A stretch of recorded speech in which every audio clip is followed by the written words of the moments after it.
Hi student. GIT का online class है। Online class में आप लोग का स्वागत है।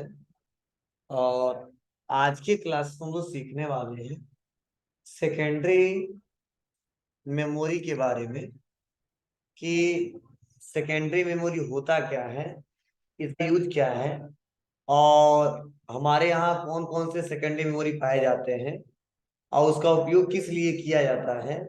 वह एक एक करके स्टेप बाय स्टेप सिस्टमेटिक तरीके से समझने वाले और जानने वाले हैं। तो चलिए हम लोग एक एक करके स्टेप बाय स्टेप समझते हैं और जानते हैं इसके बारे में। देखो, मैंने पिछले क्लास में आपको पढ़ाया था। क्या पढ़ाया था? प्राइमरी मेमोरी के बारे में। कि प्राइमरी मेमोरी कौन सा मेमोरी है? अस्थायी मेमोरी। और जो भी हम लोग काम करते हैं प्रेजेंट टाइम में किस मेमोरी पे काम करते हैं? प्राइमरी मेमोरी पे काम करते हैं। और जो डाटा सेव रहता है वो क्या रहता है? टेम्पोररी रहता है। कभी भी वो डाटा इरेज हो सकता है, डिलीट हो सकता है। ठीक है, कंप्यूटर पे काम करते वक्त। ठीक है। लेकिन मैंने आपको एक और पॉइंट बताया था कि जो भी हम लोग प्राइमरी मेमोरी पे काम कर रहे हैं और अगर उसका इस्तेमाल हमको फ्यूचर में करना है तो उसके लिए क्या करना होता है? उस डाटा को हमको सेव करना होता है। और जैसे वो डाटा सेव करते हैं तो कहाँ चला जाता है? सेकेंडरी मेमोरी में चला जाता है। इसलिए सेकेंडरी मेमोरी को क्या बोला जाता है? कि अस्थायी मेमोरी होता है और परमानेंटली डाटा को स्टोर करता है। जब तक हम नहीं डिलीट करेंगे तब तक डाटा डिलीट नहीं होगा। और आसानी तरीके से डाटा को हम लोग कहीं पे भी क्या कर सकते हैं? जी, सेव करके और कभी भी एक्सेस कर सकते हैं। क्योंकि फ्यूचर में उसका इस्तेमाल करना है तो डाटा को हमको सेव करना ही करना होगा।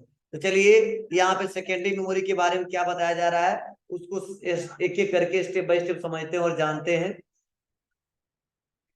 देखिए, यहाँ पे बताया जा रहा है आपको कि यह मेमोरी सिस्टम में परमानेंटली या परमानेंट स्टोर रखती है। मतलब इसका मतलब यह है कि यह मेमोरी सिस्टम में जो डाटा होता है उसको क्या करता है? मतलब परमानेंटली डाटा को स्टोर रखता है। इन्हें आप स्टोरेज भी कहते हैं। और यह डाटा को परमानेंट नेचर में स्टोर करती है और इन्हें सहायक मेमोरी भी कहा जाता है।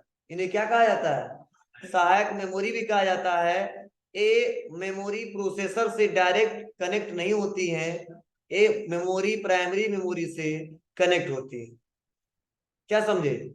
मतलब जो सेकेंडरी जो मेमोरी है वह डाटा को जो स्टोर रखता है कैसे रखता है? परमानेंट स्टोर रखता है। और यह डायरेक्ट हमारे कंप्यूटर से कनेक्ट नहीं रहता है। ठीक है। ये किससे कनेक्ट होता है? प्रोसेसर से कनेक्ट नहीं होता है। किससे कनेक्ट रहता है? प्राइमरी मेमोरी से। और प्राइमरी मेमोरी पे जो काम करते हैं वो सेव करते हैं सेकेंडरी में और सेकेंडरी से फिर से ओपन हो जाता है प्राइमरी में। क्लियर है? और बताया जाता है कि यहाँ पे देखो कुछ सेकेंडरी मेमोरी के नाम रखे गए हैं।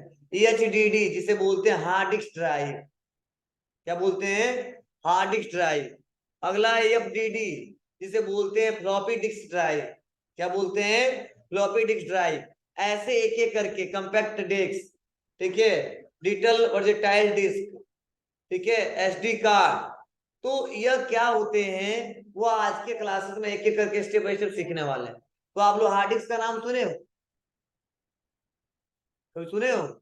मतलब पहला जो सबसे ज्यादा जो प्रसिद्ध है सेकेंडरी स्टोरेज डिवाइस में वह है हार्ड डिस्क। वह है हार्ड डिस्क। अब हार्ड डिस्क क्या होता है? तो देखो EHDD मतलब अगर हमारे कंप्यूटर में हार्ड डिस्क सही से काम ना करे ना तो कंप्यूटर में कोई काम नहीं किया जा सकता है। तो समझ जाओ, जब काम ही नहीं कर पाएंगे तो डाटा स्टोर कैसे होगा? मतलब सबसे पहले हार्ड डिस्क को, ठीक है, हमारा जो कंप्यूटर में हार्ड डिस्क जो कनेक्ट है हमारे CPU से वो प्रॉपर तरीके से काम करना चाहिए, वर्क करना चाहिए। और इसी हार्ड डिस्क में डाटा को हम लोग स्टोर करते रखते हैं और एक जगह से दूसरी जगह इसको लेके जाया भी जा सकता है और इसका इस्तेमाल भी किया जा सकता है। तो देखिए, यही हार्ड डिस्क के बारे में यहाँ पर लिखा गया और बताया गया है। क्या लिखा गया है? तो बताया जा रहा है कि यह कंप्यूटर सिस्टम का मेन सेकेंडरी स्टोरेज डिवाइस होता है। यह एक नॉन वोलेटाइल मेमोरी है। कौन सा मेमोरी है बाबू? नॉन वोलेटाइल मेमोरी है। नॉन वोलेटाइल मतलब अस्थाई, जिसमें डाटा अस्थायी रूप से सेव होता है। और हार्ड डिस्क कंप्यूटर में डाटा स्टोर करने के लिए सबसे प्रचलित सेकेंडरी स्टोरेज डिवाइस है।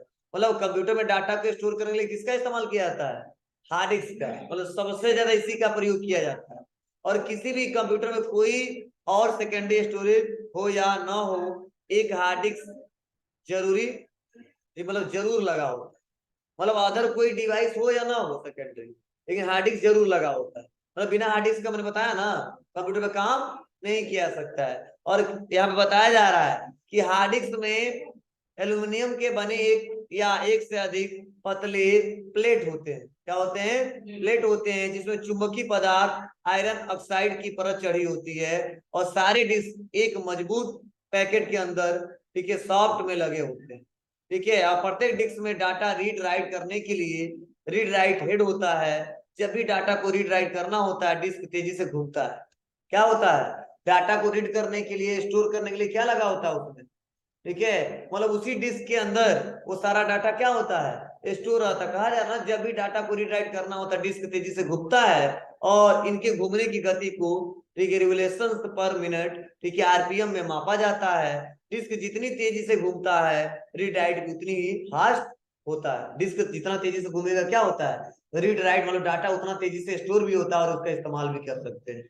उदाहरण के लिए, ठीक है, 7200 आरपीएम वाले हार्ड डिस्क 5400 आरपीएम वाले हार्ड डिस्क से ज्यादा तेज होते हैं। हार्ड डिस्क में डिस्क ट्रैक में बटे होते हैं, और प्रत्येक ट्रैक में भी छोटे छोटे सेक्टर होते हैं। और एक सेक्टर में लगभग 522 बाइट डाटा स्टोर होता है। हर एक सेक्टर में कितना स्टोर हो सकता है? 500 बाइट। बाइट एक यूनिट होता है। इसी में डाटा क्या होते हैं?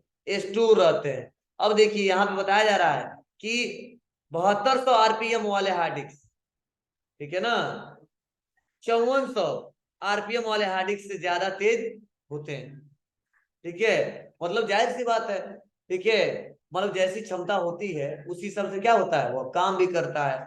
और जो हार्ड डिस्क होता है, क्या होते हैं? ट्रैक में बटे होते हैं। और प्रत्येक ट्रैक में क्या होते हैं? छोटे छोटे सेक्टर होते हैं।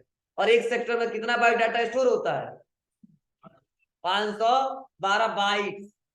केबी नहीं, बीट नहीं, एमबी नहीं, जीबी नहीं, क्या? बाइट। अब बाइट क्या होता है? अगला टॉपिक यही, हम लोग एक एक करके स्टेप बाय स्टेप जानने वाले, समझने वाले हैं। हार्ड डिस्क समझ आ रहा है? ठीक है। और इस समय देखो, प्रेजेंट टाइम में, ठीक है, और पहले सबसे ज्यादा जिस सेकेंडरी स्टोरेज डिवाइस का इस्तेमाल किया जाता था, वह क्या था? वह हार्ड डिस्क ही था। लेकिन अब इसका एक बड़ा भाई आ चुका है, एसएसडी, सॉलिड स्टेट ड्राइव। मतलब इसका इस्तेमाल अब धीरे धीरे कम होने लगेगा, क्योंकि और छोटे साइज में बनाया गया उसको, और इससे भी अच्छे से काम करता है। इसके बारे में यहाँ पे मेंशन नहीं किया गया, मैं अभी बताऊंगा क्या होता है, एक एक करके स्टेप बाय स्टेप कैसा दिखता है भी मैं दिखाऊंगा। ठीक है। उसके बाद से देखिए नेक्स्ट, फ्लॉपी डिस्क ड्राइव। मतलब सबसे पहले, समझना, सबसे पहले जो डाटा को स्टोर करने के लिए जिस डिवाइस का, जिस सेकेंडरी स्टोरेज डिवाइस का इस्तेमाल किया गया था, वह था क्या? फ्लॉपी डिस्क ड्राइव, जिसे बोलते थे एफडीडी। मतलब हार्ड डिस्क भी पहले आया था, लेकिन उसमें डाटा थोड़ा अच्छे से सेव नहीं हो पाता था। अब बहुत ज्यादा नहीं हो पाता था। तो क्या बताया जा रहा है? देखो बताया जा रहा है कि यह एक मैग्नेटिक स्टोरेज माध्यम होता है। पहले के समय में फ्लॉपी डिस्क का प्रयोग ओएस को स्टोर करने के लिए किया जाता था। इसकी साइज, ठीक है, 1.44 MB होती है। कंप्यूटर में प्रयोग की जाने वाली फ्लॉपी डिस्क, ठीक है, लगभग 5.25 इंच और 3.5 इंच होती है। और 5.25 इंच की फ्लॉपी डिस्क को मिनी फ्लॉपी डिस्क और 3.5 इंच की फ्लॉपी डिस्क को माइक्रो फ्लॉपी डिस्क कहा जाता है। ठीक है। मतलब ध्यान देना, सबसे ज्यादा पहले जो ऑपरेटिंग सिस्टम में इस्तेमाल होते थे, यह फ्लॉपी डिस्क ही इस्तेमाल होते थे। उसमें देखो इनकी क्षमता कितनी थी, डाटा कितना स्टोर करते थे? 1.14 MB, क्योंकि उतना साइज वाले बनता भी नहीं था, और आसानी तरीके से डाटा उतना बड़ा सा स्टोर भी नहीं हो पाता था।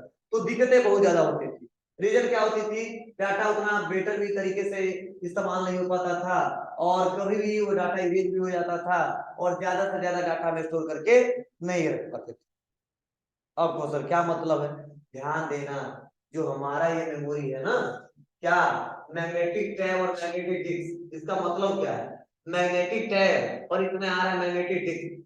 मैग्नेटिक टैब मतलब एक प्रकार का, ये एक सीक्वेंस में काम करता था। एक सीक्वेंस में ना, मतलब पहले से दूसरा, दूसरे से तीसरा, तीसरे से चौथा। लेकिन इसमें मैग्नेटिक डिस्क आ रहा है ना, वो एक सीक्वेंस में नहीं काम कर रहा है। हम चाहेंगे तो चौथे जा सकते, चाहेंगे तो पहले भी जा सकते। चलो इसका बहुत अच्छा एग्जाम्पल, ठीक है। जैसे पहले इस्तेमाल होते थे, ठीक है, आप रेडियो देखे हो, रेडियो को कैसे रील आते थे, ठीक है। तो जो रील, जो डाटा, उसमें गाना स्टोर रहता था, नहीं रहता था? तो कैसेट लगा देते थे, गाना चालू कर देते, बजता रहता था। क्या आपने कभी पता नहीं ट्राई किए हो कि नहीं ट्राई किए हो? क्या आपने ट्राई किया था कि अगर 10 गाना है तो चाहते हैं 10वां गाना सुन ले तो सुन लो? नहीं, क्या करना होता था? बटन दबाना होता था। पहला, तो पहला गाना थोड़ा बजता तो भगा देते थे, दूसरा, तो तीसरा, तो चौथा, पांचवा, सातवां, आठवां, नौवां, सब कुछ टच करता था एक सीक्वेंस में। उसी सीक्वेंस में डाटा स्टोर रहता था, और तब जाके 10वां गाना हमको सुनना था, छोड़ देते थे, आराम से बजता था। क्या कोई ऐसा तरीका था क्या एक ही बार चौथे पे चले हैं? नहीं, फिर से बैक आ रहा, उसमें प्रीवियस का ऑप्शन था, तभी से धीरे धीरे 9वें पे, तब 8वें पे, तो 7वें पे, तो 5वें पे छोड़ते थे, तो 5वां गाना हमको बहुत अच्छा लगता, 5वां गाना सुनते हैं। लेकिन आप बताइए इस समय आज है क्या? नहीं, आज हम लोग मैग्नेटिक डिस्क का इस्तेमाल कर रहे हैं। पहले हम जानते हैं नंबर 5 पे है, बस बटन दबा दे रहे हैं 5, अपने आप 5वां गाना बजने लग रहा है। ठीक है, क्या ऐसा है क्या पहले से दूसरे में टच किया जा रहा है, तीसरे से चौथे में, चौथे से पांचवें में, पांचवें से छठे में टच किया जा रहा है? ऐसा है? नहीं। तो यही देखो, यह एक प्रकार के पहले जो फ्लॉपी डिस्क थे ना, एक मैग्नेटिक टाइप के स्टोरेज डिवाइस थे, और इसका इस्तेमाल डाटा बहुत ज्यादा स्टोर नहीं कर पाते थे, और अनसिक्योर थे, कभी भी डाटा डिलीट हो जाता था, ठीक है ना। और बहुत दिक्कतों का सामना करना पड़ता था, ज्यादा डाटा स्टोर भी नहीं रहता था। तो धीरे धीरे धीरे किसको लाया गया? हार्ड डिस्क को लाया गया, एसएसडी जो पहला बनाया। और इस समय लगभग देखो जब से आया है, तब 1956 से आया था, समझ लो, और आज तक अभी छाया हुआ, ठीक है। हम इसका इस्तेमाल कर ही रहे हैं। और अब थोड़ा इसका बड़ा भाई आ गया एसएसडी, सॉलिड स्टेट ड्राइव, अभी भी मार्केट में यही छाया हुआ है। धीरे धीरे अब इसका वैल्यू घटेगा। जैसे शुरुआत में फ्लॉपी डिस्क आया तो बहुत ज्यादा दिन नहीं चला, ठीक है, उसको धीरे धीरे धीरे हमारा क्या आ गया, नहीं, ठीक है, हार्ड डिस्क आया, ठीक है। उसके बाद से अलग अलग क्या हो गए, ठीक है। कंप्यूटर में इस्तेमाल करना है तो इसका इस्तेमाल, मतलब कंप्यूटर में इस्तेमाल करना है तो सीडी से काम नहीं चलता था ना, इसके लिए फ्लॉपी डिस्क के बाद दूसरा नंबर आता था किसका? जी, हार्ड डिस्क। ठीक, उसके बाद से अलग अलग टेक्नोलॉजी बढ़ते गए, सीडी, डीवीडी, अब पेन ड्राइव, सारा डाटा पेन ड्राइव में स्टोर हो जा रहा है। तो यही था। तो चलो मैं आपको सर्च करके बता दे रहा हूँ, ठीक है, कब ये आया था, ठीक है, क्योंकि क्वेश्चन कभी